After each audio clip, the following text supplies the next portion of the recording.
Victor Echo 4 Bravo here. I'm going to be doing a mobile install in the truck here over the next little while, so I'm going to document this bit by bit here. First, I'm going to just go over something here that was installed previously, about 2 years ago. Secondary battery for running radios and lighting and all that kind of stuff. I apologize about the wind noise. We're having a little bit of a mild windstorm right now, so hopefully you can hear me all right. Basically, this is a pretty simple thing to install, and I highly recommend it for if you're planning on parking and operating with your vehicle off for any period of time so you don't kill your starting battery. Pretty much all you need is a few fuse blocks, a second battery obviously, chunk of wire, some screws, and little bits of hardware here and there, some loom, nothing overly extravagant. And basically all you're going to want to do, the key to this is actually this yellow guy right here. Is a battery isolator. There's a three different kinds you can get. You can get an intelligent relay, which this one is, or you can get a solenoid, or you can get a diode. The best kind is either going to be a solenoid or these intelligent ones. Solenoid relay, you would have to hook up to like an ignition source of some sort, so that when you start your car, it'll change over. The smart isolator, like this guy here, actually does this for you, so you don't need to run any control lines or anything like that. And then the diode relay, the diode isolators are the worst, because they're going to drop the voltage across the isolator, so your secondary battery is not going to see, potentially not see a proper charging voltage, though they do work. So basically what I've done is, and every vehicle is going to be different, this is an 09 Silverado. Right here is the main fuse block, and I've tapped off of it with a lug. That hole in the top actually had to cut open the section there, and the connection there is, that lug looks like it's starting to rust a little bit, so I'm going to have to go in there and clean that up. And these fuse blocks that they commonly sell for the car stereos are actually very handy for this inline fuses. They're usually good up to like 100 amps or so. I got 80 amp fuses in here. There's an 80 amp fuse in here. I've got it fused at one end, and I've also got it fused again over here at the second battery at the other end. And you want to do this because you've got power sitting on both batteries, so if you get a short anywhere in between the line, you want the fuses to blow and not burn your truck down. Now it runs through the isolator, and what this does is it isolates both batteries, so when the ignition's off, your second battery will be entirely isolated from the starting battery. So if you drain down the second battery running your lighting or radios or whatever else you want to hook up to it, I've got fog lights and stuff hooked up to this as well, you will still be able to start your truck. So the way these smart isolators work is when you start your car, your alternator is going to kick up the voltage on your starting battery to charge it, and there's a little microcontroller in there that senses the voltage. You can see there's a small wire here, that's the ground for the microcontroller, so that it stays running. And what it does is it looks for the float voltage on the battery. So when the voltage goes up past the regular non-charging self-float voltage of the battery, so it goes up, I can't remember what it said on the package, but I think when it goes up past, I think 13 or 13.8 or 13, and no, I think it was 13.2 volts or something like that, the relay inside changes over and connects both batteries together. I can't remember, I think this isolator is rated at 90 amps. And it'll connect when the voltage comes up. It senses the charging circuit is working, and it will connect both batteries, and it'll charge up the second battery. I've used number 4 gauge. That's the wire underneath here in the loom. Welding wire. Ran that along the firewall. Comes up behind the fuse block and then comes over to the battery. And fuse both ends at 80 amps, so if there's any shorts anywhere, it will obviously open the fuse and save the truck from potential electrical fire hazard. And then the other thing that you have to do is find a solid ground for the second battery. So in my truck here, I've got the ground cable running over, and there's actually this clamp that holds the cooling line. It's actually the boosting ground. So it's connected to the engine block right up here, and I've basically just piggybacked off of it. It's just connected in there. I've used crimp-on lugs, crimped and soldered. I don't like screwing around. I like to make sure I got nice, good, solid, reliable connections. And once you got your battery all hooked up to the engine, charging and running, you just have to tap off of it and feed your electronics. So you've got, over here I've got my fuse block. This fuse block here is strictly for the secondary battery.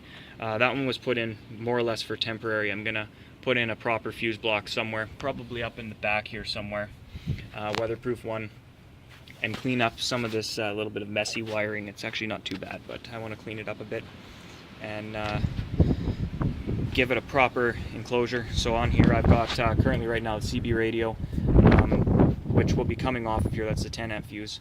That one will be coming off of this circuit later on, and because I'm going to be running in a 30 or a 40 amp circuit with a dedicated fuse block in for the install, but I'm not going to worry about going into too much detail on that because that's going to be another video when I get around to doing the power.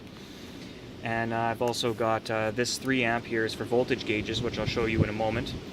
I got a 15 amp here that feeds my fog lights on the front of the truck, which are just down here. I got one on either side of the bumper. They're handy. I've got them that run off this battery because sometimes when we're out at the lake camping and stuff, we use it to light up the yard. Don't have to worry about depleting the starting battery. And then this 20 amp is actually for my air horns, and no real reason why I've got it on the second battery other than the fact that it was just easy to tap off of this fuse block here. And the air horns, you can see them behind the grill here, nice and loud. I think they're 138 decibels or something like that, whatever the maximum legal volume is for engine horns here. Another nice thing about having the secondary battery too is in a pinch, you can actually boost yourself. And believe me, this has saved my ass a couple times. Not last winter, the winter before, my old starting battery was going bad and it wouldn't hold a charge in the cold. And all I had to do was just grab my jumper cable and connect the two positives together, and I effectively boosted myself. And it got me out of a pinch a couple times. Didn't have to run around looking for a boost from anybody. So if you're planning on doing any major installs or anything like that with radios and planning to operate them on the battery with the engine off for long periods of time, maybe out in the field kind of thing, second battery is highly recommended. Every vehicle is going to be different though. In a car you may install it in a trunk.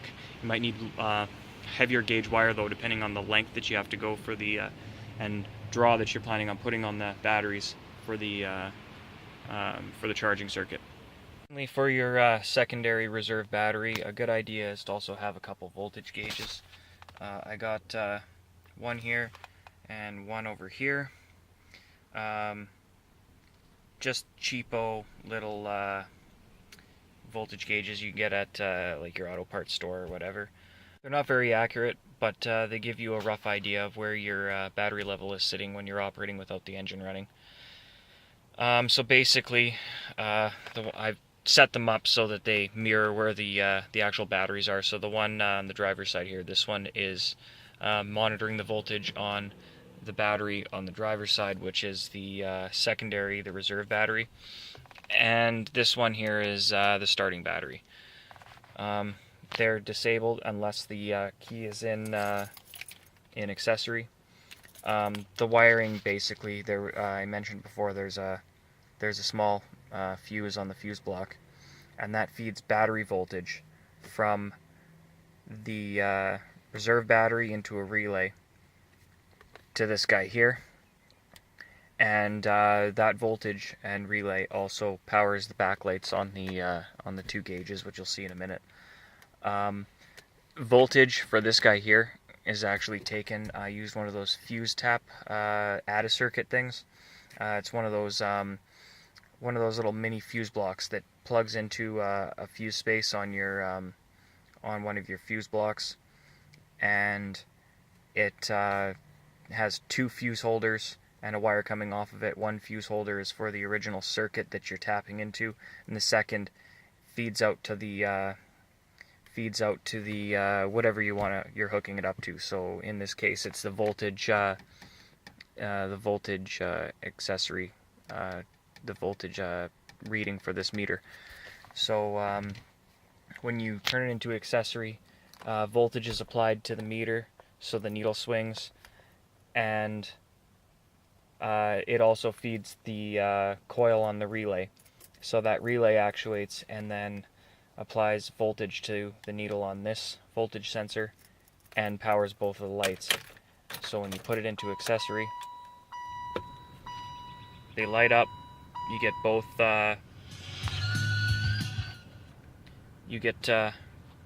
both voltage readings. So we're just sitting at like 12.5. That one's a little less than 12, but that's also because I got the fan running and the lights kicked on and everything else. So yeah, that's a handy thing to have too. So if you're sitting there, you can monitor your voltage on your battery, and just gives you a rough idea where it is. You just pop the key in and check it every once in a while, and you're good to go. And it also gives you an idea of where your voltages on both batteries are sitting when you're driving and the alternator is charging the system when the engine's running. So there you have it. The reserve or isolated battery for your radios or whatever else you want to run off of it. You could wire it up to car stereo or subwoofer or something like that, so that you can, run your stereo without the battery. I'm also thinking about running some kind of a bypass switch for the accessory power for the car stereo, so that I can run the stereo off of the reserve battery when